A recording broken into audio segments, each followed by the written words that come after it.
On the campus of Appalachian State University in Boone, North Carolina, we surveyed students passing by. So this is the portrait of Amalie Zuckerkandl. So just looking at this, what's the first thing that stands out to you? Her face. It stands out from the rest of it. The rest of it doesn't really seem to have much besides her face. Her face is really detailed. I would say the color of her dress with the background. They go together really well, and they're both sort of that muted but vibrant color. I think the lack of detail in her body, how you can kind of see a hand, but it's not really there. I think that's really interesting. It implies that her face is more important.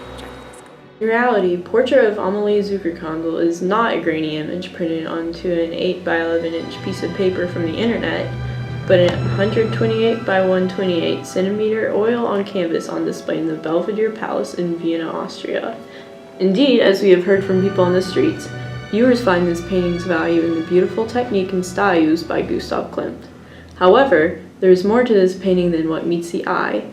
The extraordinary life of the artist himself and the legacy he left, the provenance of the work he created, and the subject of the painting itself all culminate to create the immense value the people of Vienna and the art community around the world place in it. Where have you seen Gustav Klimt's influence in art today, with this painting? Well, with his painting, he was influenced highly by Egyptian art. And then we have lots of influences just because an artist would admire a certain artist and would possibly take on some of those talents that he had.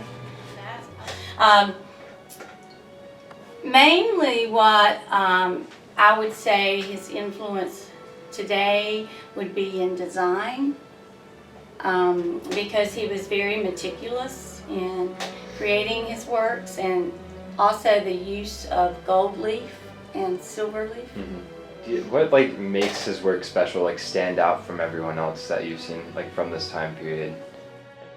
In his portraits, it's pretty reserved for those, particularly with this one that is unfinished, because he started this in 1917 and then he passed away in 1918.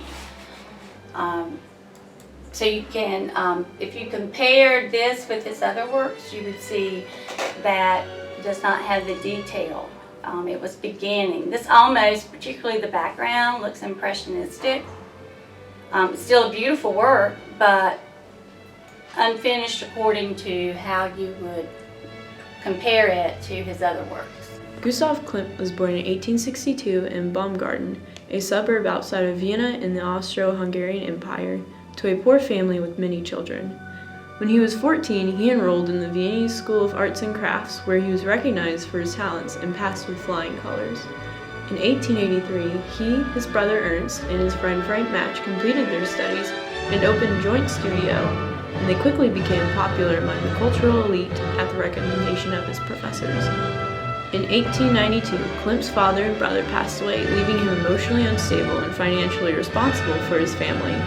His pace of work began to slow, and he began to question the traditional style of artwork he had been taught and was currently practicing. The next year, Match and Klimt were commissioned to paint the interior of a cathedral in Vienna and disagreed over how it should be done.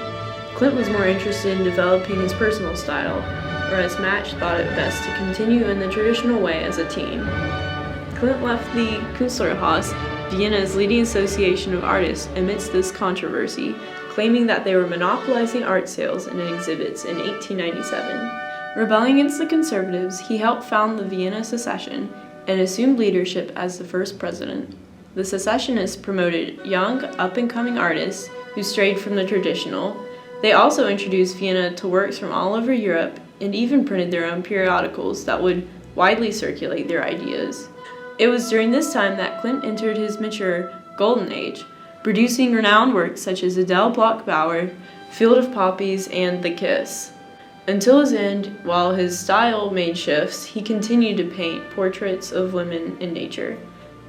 In 1918, Gustav Klimt suffered a stroke, leaving him paralyzed and no longer able to create art. 1 month later, he passed away from complications of influenza.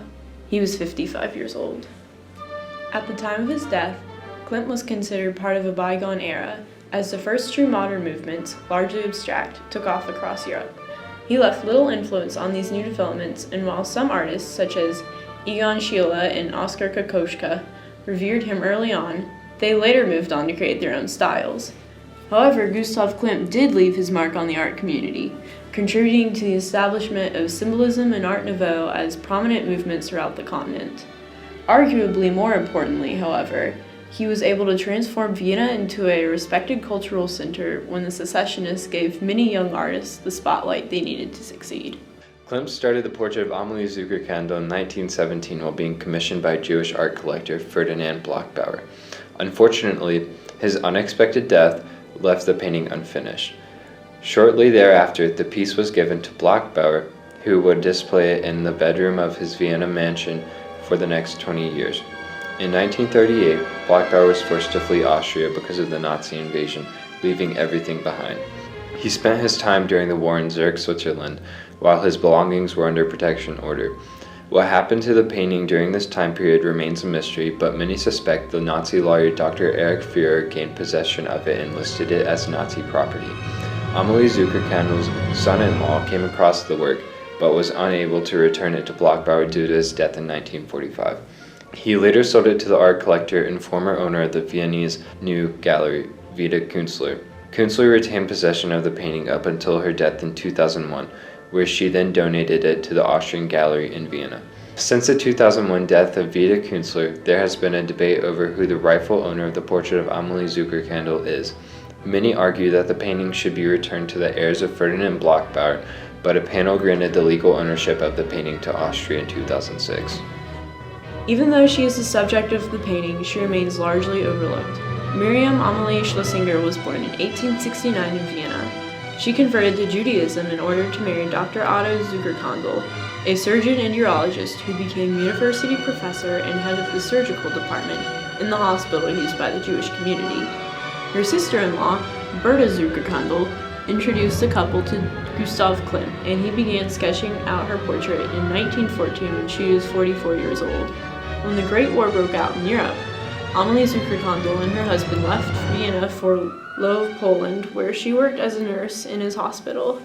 Klimt continued her portrait when they returned to their home after Austria lost Lwów. Unfortunately, he passed away before he could finish her portrait, and the following year, Amalie and Otto divorced. Turmoil followed Austria, leading up to World War II.